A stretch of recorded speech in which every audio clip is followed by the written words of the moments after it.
Day 19. The Weight of Darkness, a story of resilience and faith. The day my world went dark was not the day I lost my sight. It was the day I received the letter, the cold, impersonal rejection from my superannuation fund. I traced my fingers across the raised ink, trying to absorb the words. Denied. Insufficient evidence. Policy restrictions.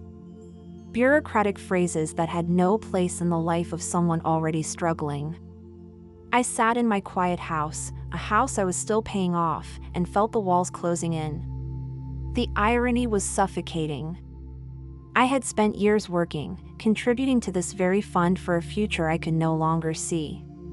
Now that I needed it, it was locked away behind rules that ignored the truth of my existence. Come to me, all you who are weary and burdened, and I will give you rest. Matthew 11 verse 28. But where was my rest? The truth of my hardship was undeniable. The weight of unpaid bills, the gnawing fear of losing my home, these were burdens that no one seemed to acknowledge. I had the medical proof. I had the need. But still, the world demanded more. That night, I let the darkness speak. I let the fear, the sorrow, and the injustice wash over me.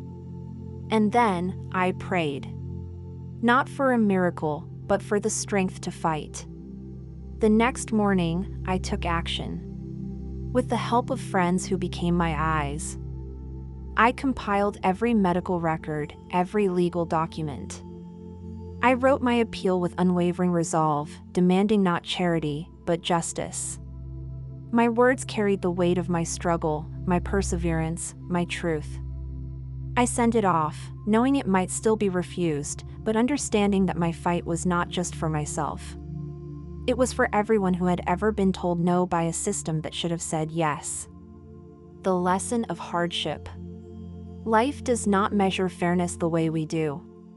Hardship does not discriminate, but neither does resilience. I learned that struggle is not a signal to surrender but a call to persist. We may not control the obstacles, but we can control how we face them. For I know the plans I have for you, declares the Lord, plans to prosper you and not to harm you, plans to give you hope and a future. Jeremiah 29 verse 11. Hope is a choice. Faith is a weapon. And action is the bridge between despair and victory. A call to action. If you, too, are battling unseen battles, if the system has turned a blind eye to your suffering, do not go quiet. Fight for your right to live with dignity. Seek the answers, challenge the rules, make your voice heard. Because the only thing more powerful than injustice is the person who refuses to accept it. May your day be more magnificent than a squirrel discovering an unlimited supply of his age pension fund. Penned by Garry Conan Doyle. In worship of God's wonderful glory.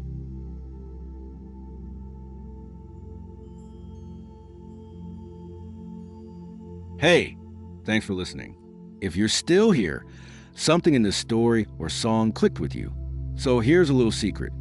When you hit thumbs up, it tells the YouTube gremlins, hey, more of this. And if you subscribe, it's like saying, yeah, I want in. So go ahead, tap like, hit subscribe, and make sure you don't miss what's next. Because this ride, it's just getting started.